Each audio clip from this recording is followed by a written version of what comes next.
Salut les Anacalypsiens, bienvenue dans cette nouvelle vidéo d'Anacalypsie. Donc aujourd'hui on va parler de l'épisode 11 de koh le totem maudit, qui était un très bon épisode honnêtement, contrairement à la semaine dernière où je crois que j'avais pas été hyper fan, même pour être honnête j'ai plus trop de souvenirs de ce qui s'est passé la semaine dernière.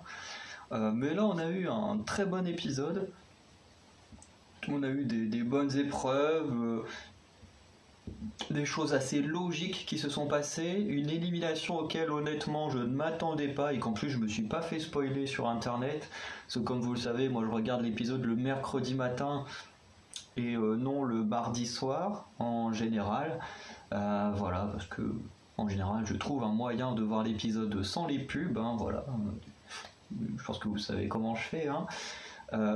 Mais au moins l'épisode est plus fluide et tout, et c'est moins chiant. Et en plus, comme j'ai pas, j'ai une télé mais j'ai pas les chaînes télé, et du coup avec l'ordi ça bug tout le temps de regarder koh en direct et tout ça, donc je préfère attendre le lendemain, et au moins ça me fait un truc à regarder le matin quoi. Du coup on va revenir sur cet épisode comme d'habitude, et voilà, et donner mon avis, donc voilà, ça change pas d'habitude. Du coup, on commence avec François qui va tenter de remobiliser tous les rouges, dont Maxime.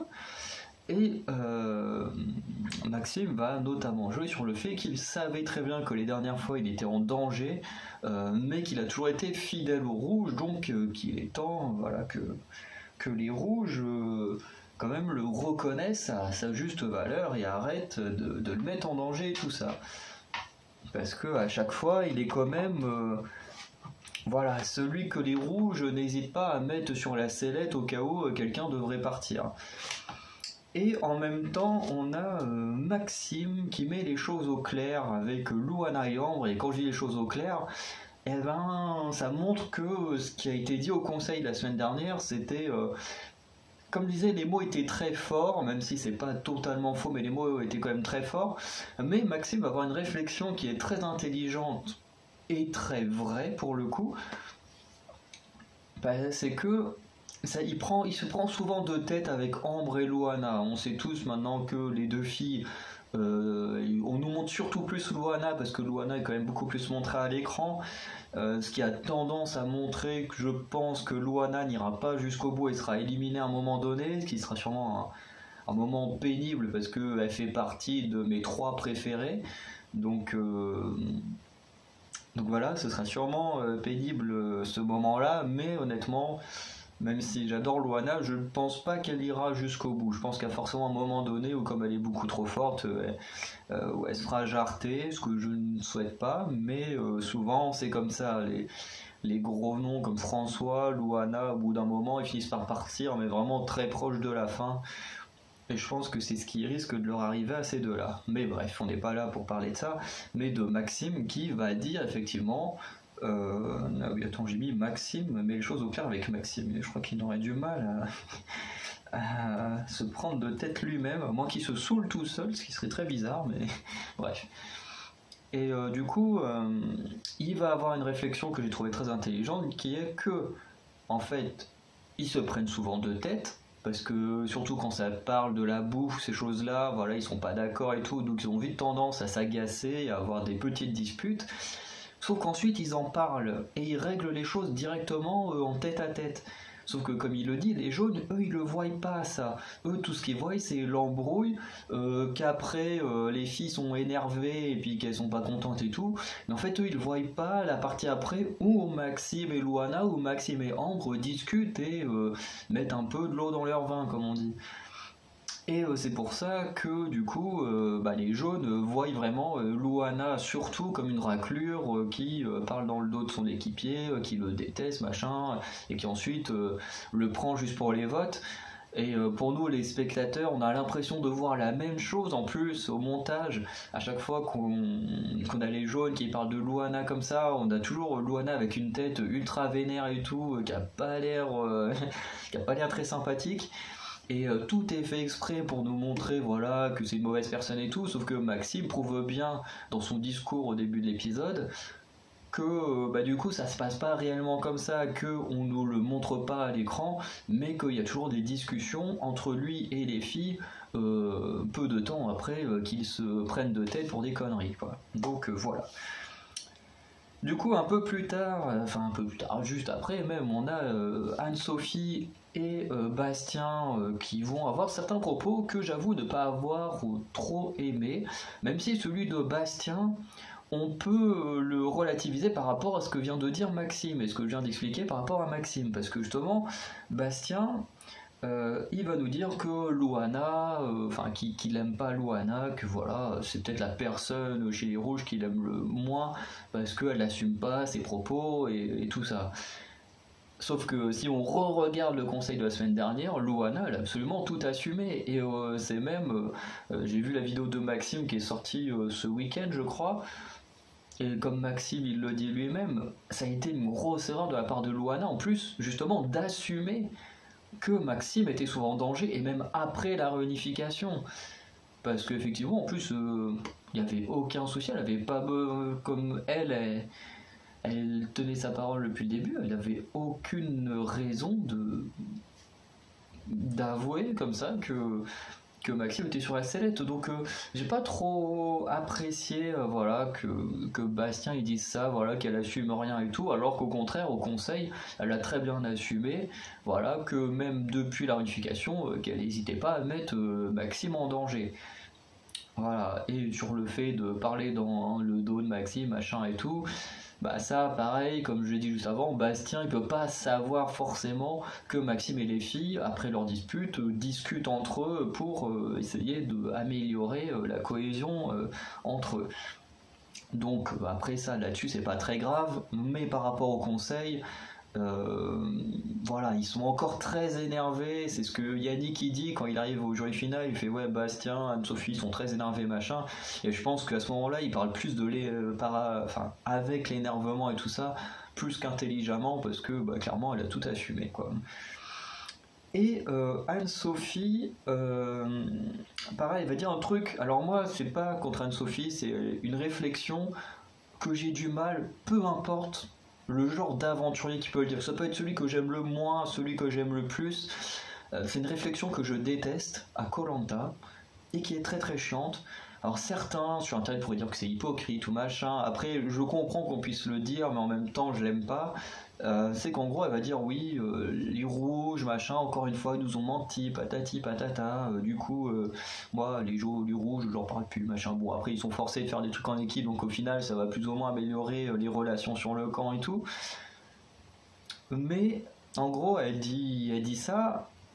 Et en fait, ce que j'aime pas dans sa réflexion, c'est que elle le dit parce qu'ils ont perdu, dans le sens où eux-mêmes, à la base, ils étaient en train de mentir aux rouges pour éliminer Loana au lieu de... Enfin, en disant on va éliminer Maxime, et en fait de mettre Loana sur leader et de tout voter Loana.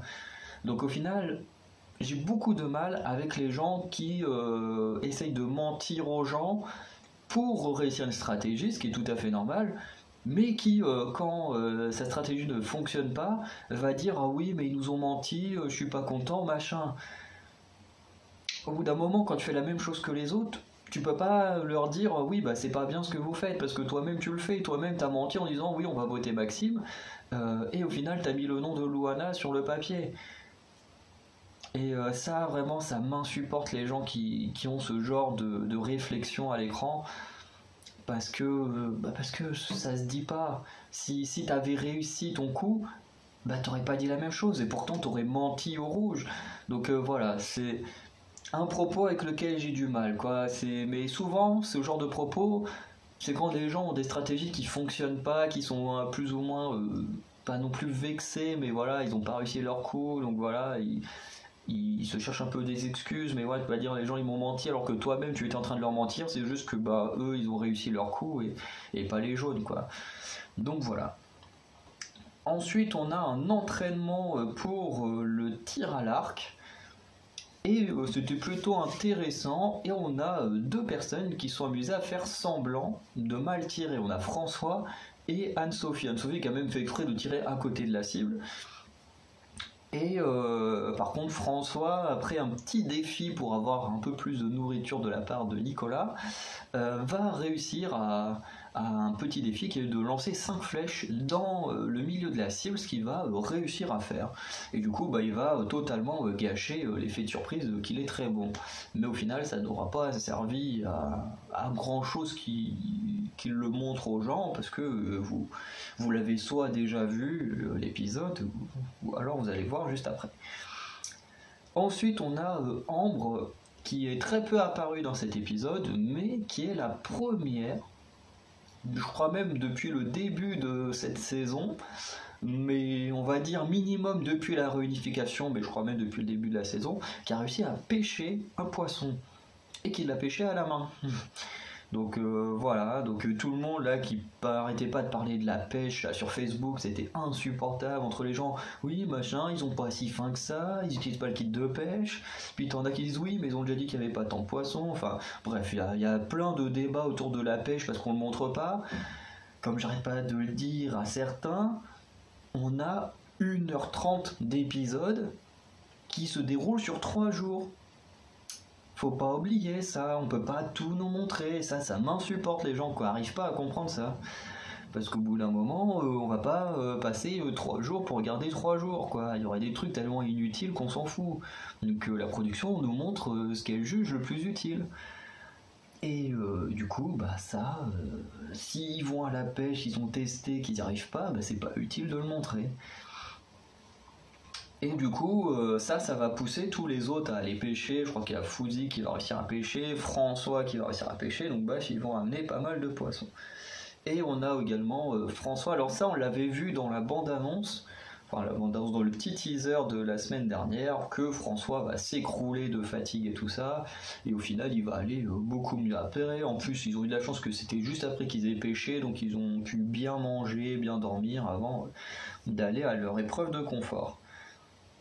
Du coup, l'épreuve de confort, c'est le fameux tir à l'arc, avec pour confort de la nourriture, une nuit dans une sorte de petite résidence, tout ça, et la téléphone à la famille. Alors ça, j'avoue que je l'ai un peu sauté, parce que c'est toujours un moment avec lequel j'ai du mal, ce passage-là.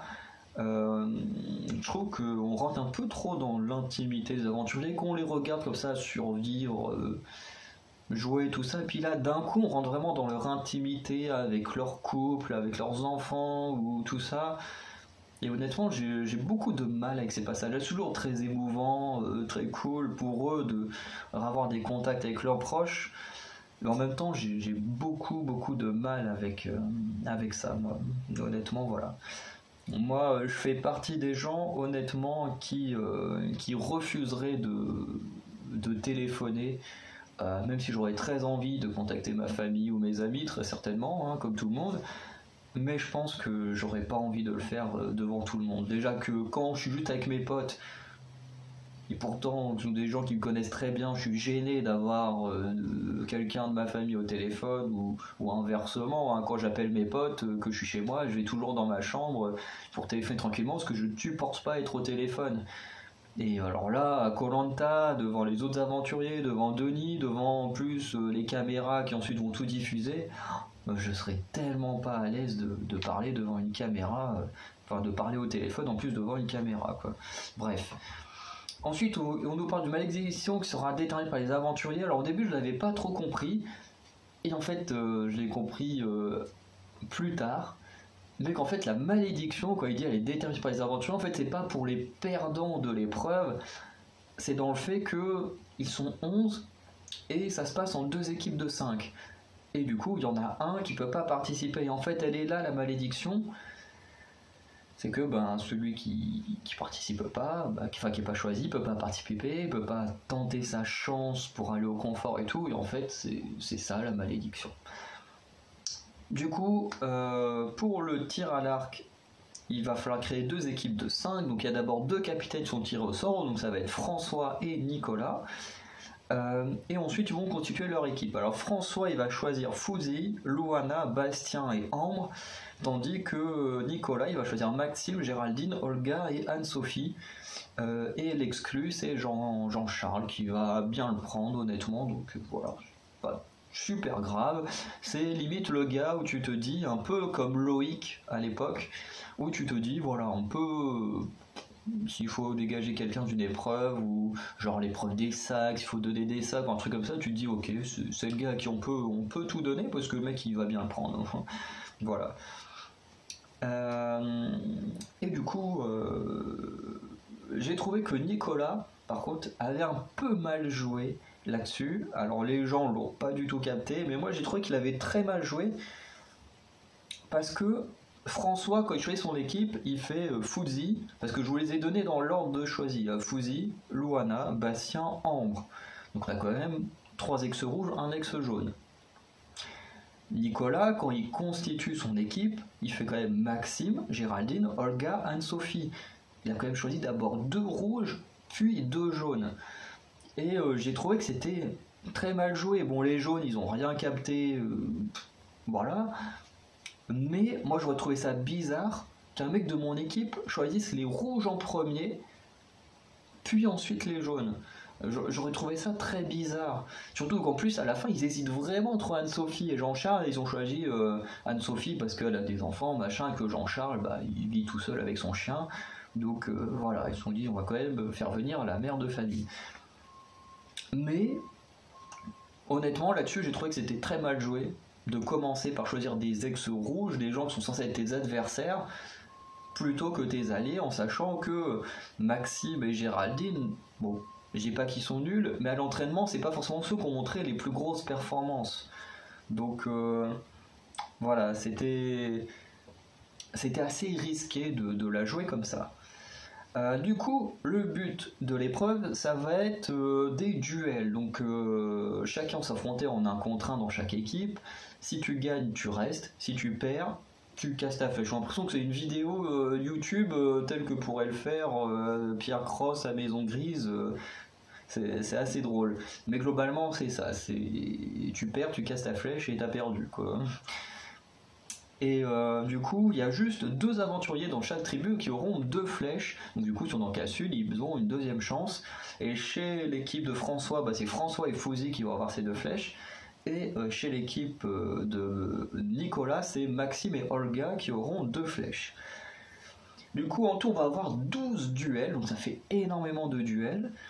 Pour le premier duel, on va avoir Nicolas contre Fouzi, et c'est Nicolas qui va gagner le duel, et Fouzi va devoir casser une de ses flèches. Pourquoi j'ai mis gagne? J'ai vraiment du mal à... Hop là. Ensuite, le deuxième duel, on a Maxime contre François. Cette fois, c'est François qui gagne et Maxime casse une de ses flèches. En troisième duel, on a Anne-Sophie contre Ambre, et c'est Anne-Sophie qui gagne. Du coup, Ambre est la toute première éliminée de cette épreuve. Ensuite, on a Géraldine contre Louana, et là, j'ai trouvé que c'était assez particulier parce que comment dire, on va dire que c'est pas du fait que ce soit Louana, parce que vous savez que j'adore Louana, mais j'ai trouvé que la victoire de Géraldine était sujette à discussion, dans le sens où en fait Géraldine, quand elle va tirer, sa flèche va taper contre la cible, en fait elle va s'envoler, elle va ricocher, elle va repartir, tandis que celle de Louana elle va se planter. De toute façon, je pense que Louana, même si c'est elle qui aurait gagné parce que la flèche était plantée, je pense que de toute façon elle aurait été éliminée juste après, parce que bon, le tir à l'arc c'est clairement pas son épreuve à Louana. Mais la vraie question c'est, est-ce que on doit compter quand même quand une flèche ne se plante pas? Et ça c'est une vraie question que je pose, hein, que vous aimez Louana, que vous l'aimez pas, voilà, est-ce que le fait que la flèche de Géraldine ne se soit pas plantée, est-ce qu'on peut quand même compter sa victoire, enfin le fait qu'elle ait gagné comme une vraie victoire, en sachant que voilà, la flèche elle est partie, techniquement elle est pas dans la cible. Enfin, moi dans tous les jeux de tir que je fais avec mes potes, si ça se plante pas, ça compte pas, quoi. Donc voilà, quand la flèche elle a ricoché et puis que Denis fait bon voilà, c'était plus proche, donc hop, Géraldine a gagné alors que sa flèche elle est partie on ne sait où. Euh, voilà, j'étais pas non plus en train de rager parce que bon, on a très bien vu que Luana n'était pas si forte que ça au tir à l'arc. Mais en même temps, j'ai trouvé que la victoire était pas très très belle.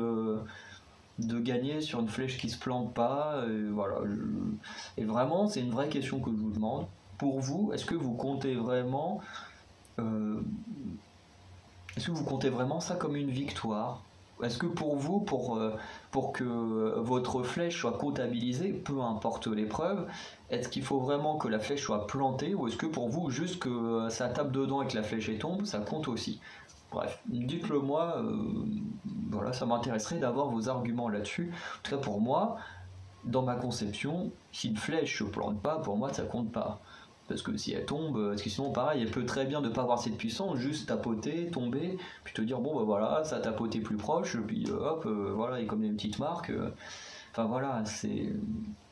Je sais pas, mais n'hésitez pas à me le dire, à me donner votre avis. En tout cas, Luana est éliminée sur ce tour-là, donc ça fait déjà 2 membres de l'équipe de François d'éliminer. Ensuite, le 5e duel, on a Olga contre Bastien, et là c'est Olga qui gagne, donc Bastien est éliminé. Ensuite, on a le match retour Maxime contre François. François gagne à nouveau et élimine définitivement Maxime. Et ensuite, on a Géraldine contre François. Cette fois, Géraldine elle gagne comme il faut en plantant bel et bien sa flèche. Et Fouzi est éliminé. Et à partir de ce moment-là, on se dit ça va commencer à être galère. Ça commence à être galère pour l'équipe de François parce qu'il ne reste plus que François. Il a toujours ses 2 flèches, mais il est tout seul. Alors que l'équipe de Nicolas, ils sont encore 4. 4 dont Olga qui a également toujours ses 2 flèches. Donc on se dit, ça va commencer à être compliqué parce que c'est comme s'il était comme s'ils étaient encore 2 contre 5. Donc tu te dis c'est chaud. Et là on a le duel 8, Olga contre François. François y gagne, Olga doit casser une de ses flèches.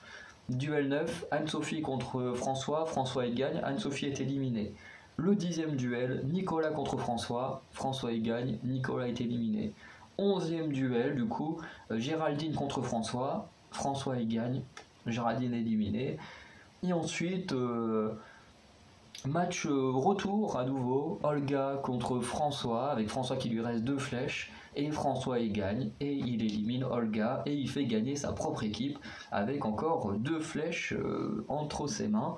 Donc très très très belle performance de François.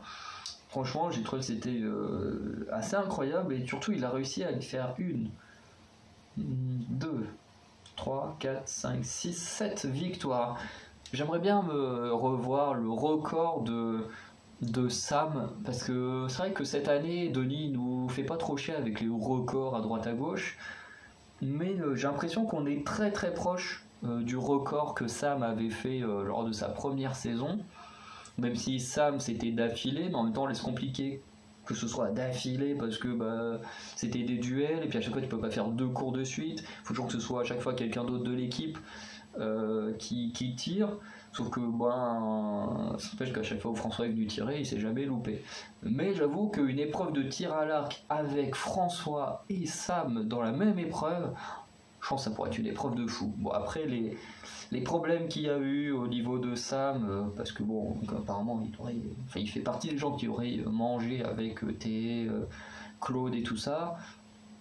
Je sais pas si Sam reviendra un jour dans un All-Star dans plusieurs années, mais en tout cas une épreuve de tir à l'arc entre François et Sam, ça aurait été très très cool à voir, je pense. Ensuite, forcément, il y a tout le confort, tout ça. Alors moi, j'en parle pas parce que c'est pas forcément ce qui m'intéresse le plus. Hein. Je pense que sur la chaîne YouTube de Maxi ou Felony, tout ça, vous en verrez sûrement un peu plus. Mais voilà, moi je skip. Enfin, c'est pas que je skip cette partie-là, mais du moins dans ma vidéo, j'en parle jamais parce que voilà, je trouve ça sympa à regarder, mais c'est pas forcément ce qui m'intéresse le plus dans Koh-Lanta, quoi. Les moments plus légers. C'est pas mes moments préférés. C'est très cool, mais c'est pas mes moments préférés. Et en plus, le téléphone, hein, j'en ai déjà parlé, mais moi je trouve ça hyper gênant, les téléphones. Bref. Épreuve d'éliminer, n'importe quoi. Épreuve d'immunité, on a le parcours du combattant, et qui était bien, même s'il y a quand même des choses, enfin une chose à dire qui peut faire très mal, surtout pour les femmes. Je ne sais pas si vous avez regardé, mais en gros, ils ont tous 7 obstacles à passer. D'abord les femmes, ensuite les hommes, ensuite la finale entre l'homme et la femme, qui ont gagné leur parcours du combattant. Et ils ont le même obstacle à passer, genre ils ont un truc où il faut passer sous un truc où tu dois ramper ou machin dans l'eau, il y a un truc où t'as plein de trucs qui s'emboîtent et puis tu dois essayer de traverser dedans comme si t'étais dans la jungle. T'as un truc penché comme ça et tu dois le monter dans ce sens-là, bref. Et t'as les grandes palissades là où tu dois monter par-dessus et passer de l'autre côté. Et pour les garçons, t'as juste forcément la palissade, tu passes et puis voilà. Et pour un souci d'équité, les femmes ont entre guillemets un marchepied, quoi. Ils ont un truc pour foutre les pieds et monter plus facilement la palissade.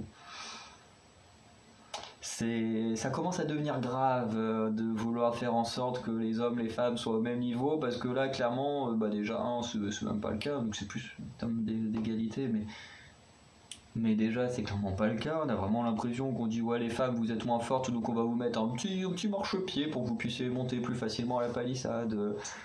Surtout qu'en plus elles sont quasiment toutes là, ouais, mon père c'est un ex-militaire, mon père c'est un ancien gars de la police, machin, enfin bref, c'est que quasiment que des filles, voilà, qui ont eu des pères bien sportifs, qui ont bien connu ce genre de trucs. Et là on leur dit bah tiens, pour la palissade on va vous mettre une petite marche là pour que vous puissiez monter plus facilement le truc. Enfin j'ai trouvé ça un peu honteux, honnêtement. De toute façon à chaque fois qu'ils font ça, je trouve ça honteux. Le fait par exemple avec les coquillages de les mettre plus proches pour les femmes, je trouve ça assez honteux. Le fait que les femmes aient des sacs un peu moins lourds, je trouve ça un peu honteux aussi, surtout qu'au final tu peux refiler tes sacs, donc au final quand un mec refile son sac à une fille, au final ça change rien puisqu'elle se retrouvera avec le poids, ils vont pas enlever 1 kilo du sac du mec pour dire allez hop, voilà, quand même. Enfin bref, je comprends ce qu'ils veulent faire, mais je trouve ça complètement stupide parce que c'est complètement con quoi. Un homme, effectivement, t'en as certains qui sont plus forts que certaines femmes, sauf que t'as des femmes qui sont plus forts que certains hommes. Et on l'a bien vu actuellement, hein. Par exemple, rien qu'avec Luana, qui a déjà plusieurs victoires individuelles, François qui a gagné plusieurs fois, donc voilà, c'est complètement con de faire ce genre de choses, et en plus, en voulant, par exemple avec les coquillages, ils ont voulu les mettre plus près pour les femmes, au final, ça n'a absolument rien changé au fait que c'est quand même une femme qui s'est fait éliminer à cette épreuve-là, quoi.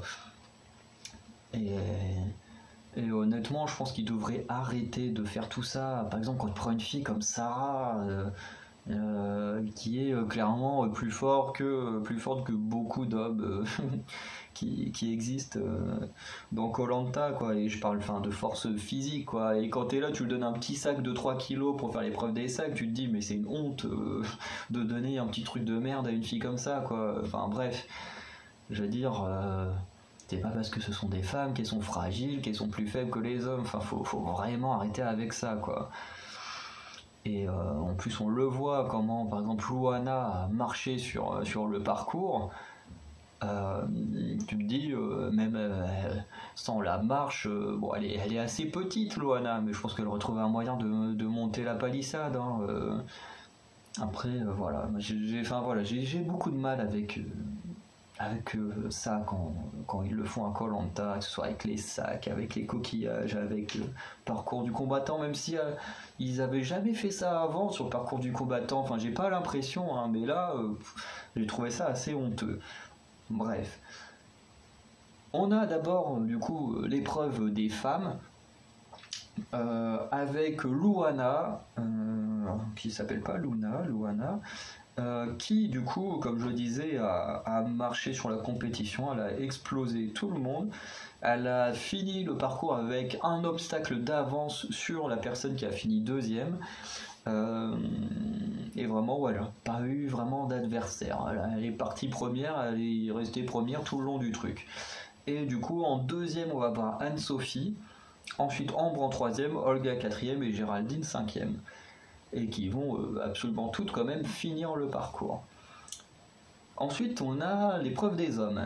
Et dans l'épreuve des hommes, par contre, ça va être beaucoup plus compliqué. On va Nicolas qui va prendre la première place. Enfin, d'abord Fouzi qui va être premier au début. Ensuite Nicolas qui va reprendre le dessus. Au moment où je vous dis, là, il y a les bouts de bois qui sont trop larges dans tous les sens et tout. Tu dois traverser. En plus, faut pas être trop gros parce que quand même les espaces ont l'air d'être assez maigres. Et là, c'est Nicolas qui ressort en premier. Et comme je vous disais, il y a le truc sous l'eau, là, où ça fait un petit truc que tu dois à moitié ramper tout sous l'eau.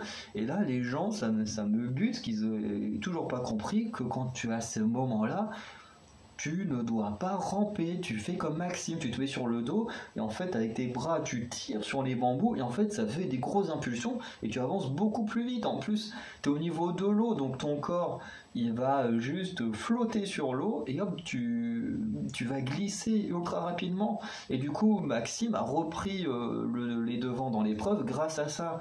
Et on se souvient, alors, du coup, ça avait été dans le sable, mais en 2005, quand il y avait eu une épreuve dans ce style-là, il y avait Mohamed et le policier, je ne sais plus comment il s'appelle, mais le policier était là en train de ramper dans le sable sous les trucs, et Mohamed, en passant sur le dos et en donnant des grosses impulsions du coup, en passant le bambou comme ça, justement, il avait pu repasser devant le policier et gagner ce genre d'épreuve.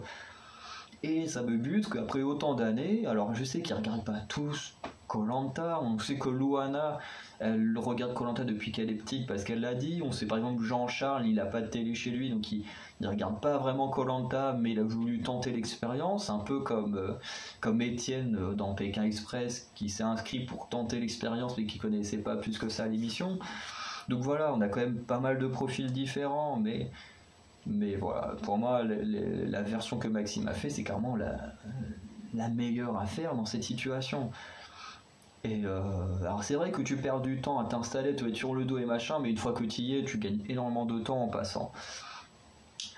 Et du coup, à partir de ce moment-là, Maxime va prendre le dessus pendant tout le reste de l'épreuve, jusqu'à la dernière palissade, où en fait il aura plus de force dans les bras. Et du coup, c'est Bastien qui va passer devant et qui va gagner le parcours du combattant masculin.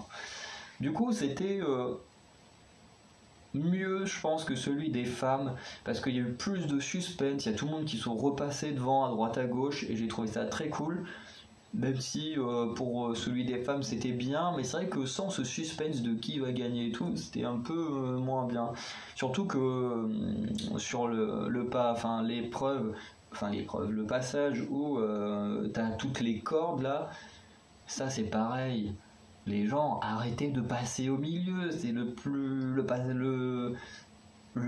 la partie la plus compliquée pour traverser. Et Luana elle a tout de suite compris, elle est passée sur le coin et puis hop elle a survolé le truc quoi. Quand t'es au milieu, en plus ça balance et tout, enfin c'est beaucoup plus compliqué de passer au milieu.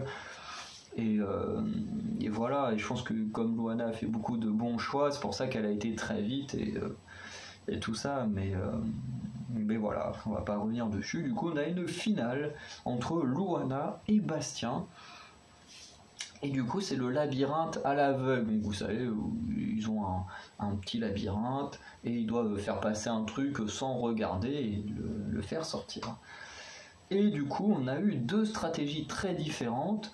Alors, une que j'ai trouvée très mauvaise, et vous allez être étonné de qui je vais dire que c'était très mauvais, hein, mais voilà, il y a quand même une version qui était très mauvaise, et qui pourtant a porté ses fruits. Je sais pas comment, mais ça a porté ses fruits. Et il y a une version qui a été... une stratégie qui était beaucoup plus, alors je vais pas dire beaucoup plus intelligente, mais qui du moins est beaucoup plus logique pour ce genre d'épreuve.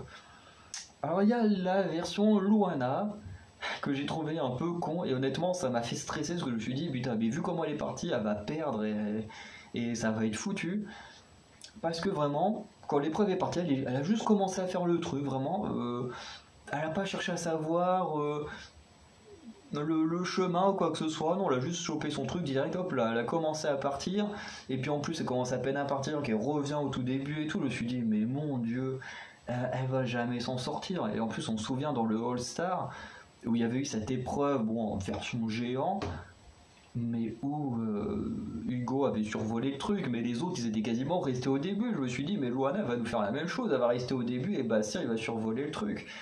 Parce que Bastien, pour moi, il avait la meilleure stratégie dans cette épreuve, qui était de tâter le terrain, de voir à peu près où est-ce qu'il faut aller, et ensuite de assez rapidement faire le terrain. Et en fait, c'est ce qu'il va faire, sauf qu'arrivé aux trois quarts, on ne sait pas pourquoi, il va mal retater le parcours, et en fait, il va repartir en arrière. Et du coup, il va perdre beaucoup de temps, et puis Loana va pouvoir avancer, et en fait sur la fin elle va voir à peu près où elle en est, puis là elle va tout de suite capter la fin, hop là elle va sortir son truc et elle va gagner, et du coup sa deuxième victoire, troisième victoire individuelle mais deuxième victoire pour une épreuve d'immunité. Donc pour l'instant chez les femmes elle survole le tout, parce que je crois qu'elle est la seule femme à avoir gagné des épreuves seule. Je suis en train de me demander qui c'est qu'il y avait d'autres. Parce que je me souviens que c'est Loana qui avait gagné la fameuse épreuve là, avec les bambous, il devait rester comme ça avec les bambous sur les mains, je crois que c'est elle qui l'avait gagné, mais il y avait qui a fini deuxième, je sais plus. Mais voilà, en tout cas, chez les femmes, elle est très très forte. Peu importe le genre d'épreuve et tout, hein. Et puis même Denis va même le dire plus tard que pour l'instant il n'y a que François et Loana qui gagnent tout, donc au bout d'un moment il va falloir que les autres ils se réveillent pour choper des victoires et les empêcher un peu de gagner, mais voilà. En tout cas j'étais quand même très content que Loana gagne bien sûr, mais j'ai trouvé que sa stratégie était complètement hasardeuse et qu'elle a eu quand même beaucoup de chance. Faut l'avouer, hein, c'est quand même beaucoup de chance. Du coup, ensuite, on a Olga. Alors là, j'étais très content. Olga qui trouve un collier d'immunité. Et par contre, le collier d'immunité, j'ai trouvé qu'il était très mal caché. Ou je sais pas si quelqu'un l'avait déplacé ou pas, mais vraiment, il y a un moment, elle marche comme ça dans la forêt, elle tourne la tête, elle regarde par terre, et puis hop, elle ramasse un truc dans le feuillage, dans ce qu'il y a par terre, et puis elle est là, oh tiens, un collier d'immunité. Enfin bon, elle était quand même beaucoup plus expressive, parce que bon, elle savait qu'elle pouvait dégager, donc forcément elle était hyper heureuse, mais tu te dis, mais c'est comme ça que vous cachez vos colliers d'immunité? Enfin, c'est quoi ce délire? Où il y a un mec qui est passé juste avant, il l'a jeté comme ça par terre, et puis il se dit, allez hop, comme ça elle va le trouver, et puis il sait qu'il y en a beaucoup qui ont l'impression que pas mal de colliers d'immunité, ou soit les caméramans ou machin, les aident certains à trouver des colliers d'immunité. Alors moi je suis pas dans ce genre de réflexion, mais j'avoue que là ça faisait vraiment très facile à trouver. On avait vraiment l'impression que quelqu'un l'avait posé juste là avant en passant, il l'avait jeté, s'est dit hop là, et puis comme ça elle va sûrement le trouver, parce que franchement d'habitude, les colliers, on en a vu qui étaient cachés dans des rochers, dans les arbres, parfois dans les racines. Enfin, là, elle a juste eu à baisser la tête, le machin était dans l'herbe, et puis voilà, trouver le collier d'immunité. Donc, je suis hyper content parce que Olga fait partie de mes candidates préférées depuis très longtemps. Si vous regardez mes anciennes vidéos, sur les premiers regards sur les aventuriers, ceux que j'avais plus ou moins préférés, c'était Olga, Ambre et Nicolas. Au final, Nicolas, j'aime bien, mais je le trouve un peu moins intéressant avec le temps. Et un peu Loana a plus ou moins pris la place de Nicolas, même si j'aime beaucoup Nicolas quand même, ce qui me fait beaucoup rire avec son double jeu, il me fait quand même beaucoup rire, mais j'avoue que Loana a plutôt moins pris la place de Nicolas par rapport à ce que je disais au début. Olga, je l'ai toujours plus ou moins appréciée, mais le truc c'est elle est beaucoup moins montrée à l'écran, et puis elle a moins l'occasion du coup de faire des choses de fou sur les épreuves, donc forcément j'en parle moins, mais j'ai toujours adoré Olga. Donc le fait qu'elle trouve le collier, j'étais content, mais on avait quand même très l'impression que quelqu'un lui avait donné le collier, quoi, vu qu'il n'était pas vraiment caché, quoi. Bref. Olga, ensuite, elle va en parler à Anne-Sophie, et uniquement à Anne-Sophie. Et d'une certaine manière, elle a bien fait, parce que sinon Nicolas, de toute façon, il l'aurait dit aux autres, mais bon, en soi, ça n'aura pas servi à grand-chose. Et le but défi, c'est en gros d'éliminer François, d'en profiter pour éliminer quelqu'un de très fort.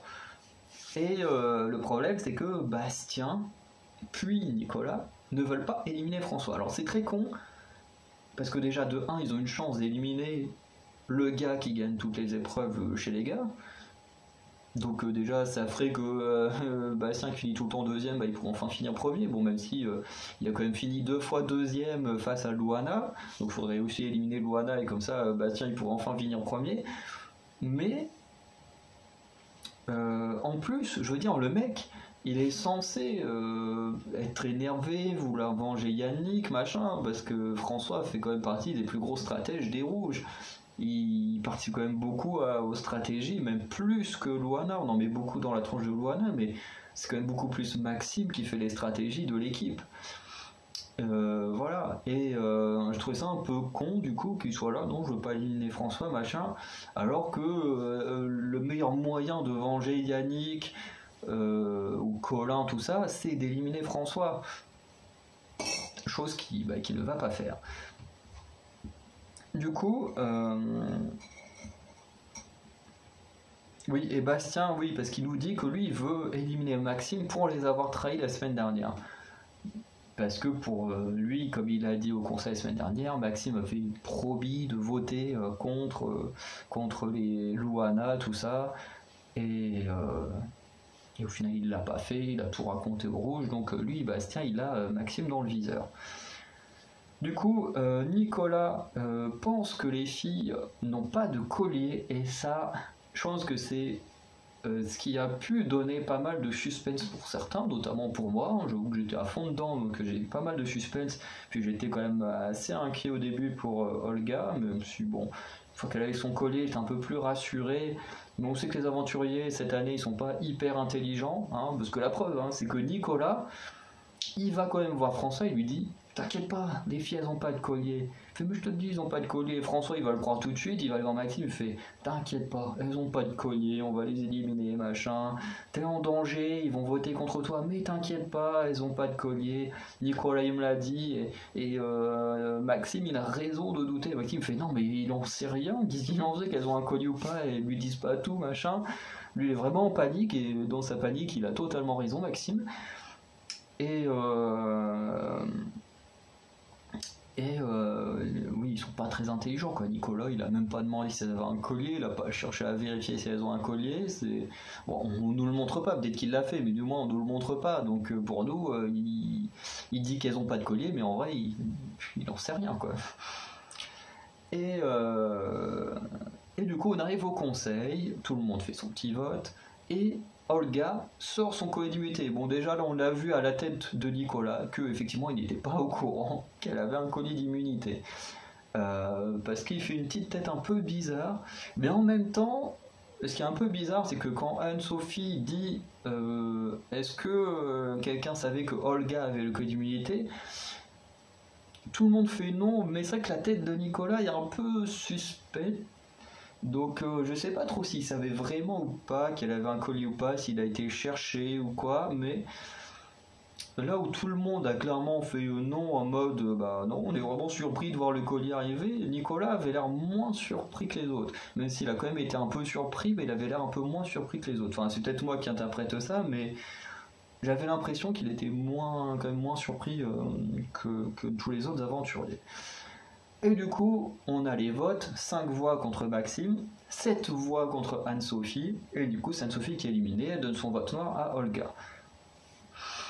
Et du coup, c'est là où on peut se poser des questions, effectivement, sur Nicolas, parce que au début, les votes avaient l'air de plus partir vers Olga, et au final, tout est parti sur Anne-Sophie. Donc on peut vraiment se poser la question, est-ce que c'est vraiment un coup de bluff et que les rouges étaient vraiment prêts à perdre Maxime au point de mettre tous les votes sur une personne, ou est-ce que finalement Nicolas était au courant et il a fait semblant de ne pas savoir?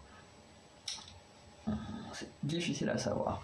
Alors j'aimerais également parler d'une dernière chose avant d'arrêter la vidéo là, parce qu'elle est quand même très longue, c'est de parler de Olga et de son collier. Il y en a sûrement sur les réseaux sociaux, ou peu importe, qui vont dire oui, Olga, machin, elle a mal joué son collier d'immunité et tout ça.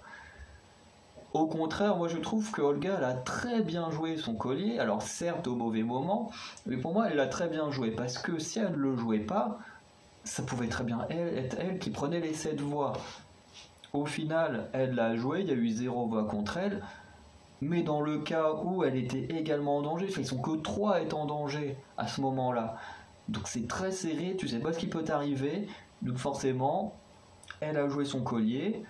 Il n'y avait pas de vote contre elle, mais tout contre Anne-Sophie, elle pouvait pas le prévoir. Donc pour moi, au contraire, elle a très bien joué. Et comme tout le monde le dit, que ce soit d'autres youtubeurs, que ce soit d'autres aventuriers comme Claude, hein, quand tu as un collier d'immunité, il faut que tu le joues. Et encore plus quand tu sais que tu es en danger. Olga savait qu'elle était en danger, elle a joué son collier, elle s'est sauvée quoi qu'il arrive. S'il y avait des votes contre elle, elle était sauvée. Là, il n'y avait pas de vote contre elle dans tous les cas, ça l'a sauvée. Mais voilà.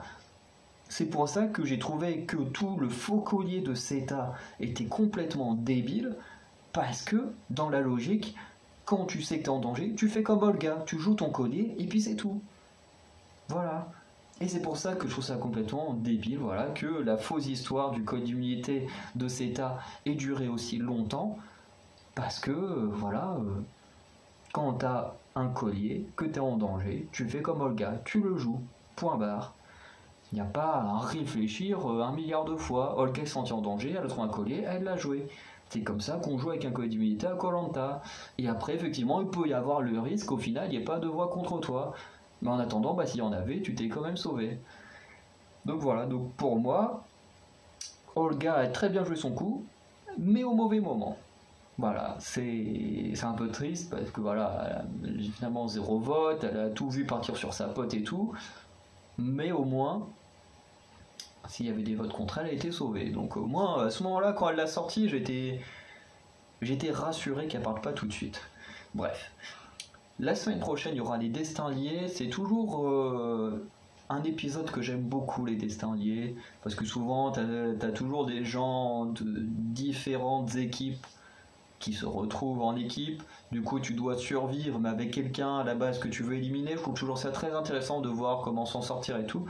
Donc j'ai très très hâte d'être la semaine prochaine pour les destins liés. En tout cas, moi je vais arrêter la vidéo là. J'ai été très content de l'épisode. En plus, Olga qui se sauve, qui a un collier d'immunité qui dans tous les cas se serait sauvé. Luana qui gagne l'épreuve d'immunité. Donc pour moi, c'est vraiment parfait. En plus, on n'était pas en danger. On l'a quasiment pas vu. Donc voilà. Et puis voilà, Anne-Sophie, quand même. Bon, c'est pas une aventure que j'adore, mais on l'a pas beaucoup vue quand même dans la saison. Et je trouve ça un peu triste pour elle qu'elle parte là. Parce que honnêtement, au début, je pensais que Olga allait partir parce que on a beaucoup vu Olga quand même, comparé à Anne-Sophie ou Bastien même, parce que Bastien on le voit pas beaucoup. Mais face à Bastien et Anne-Sophie, Olga on l'a quand même beaucoup plus vu. Et je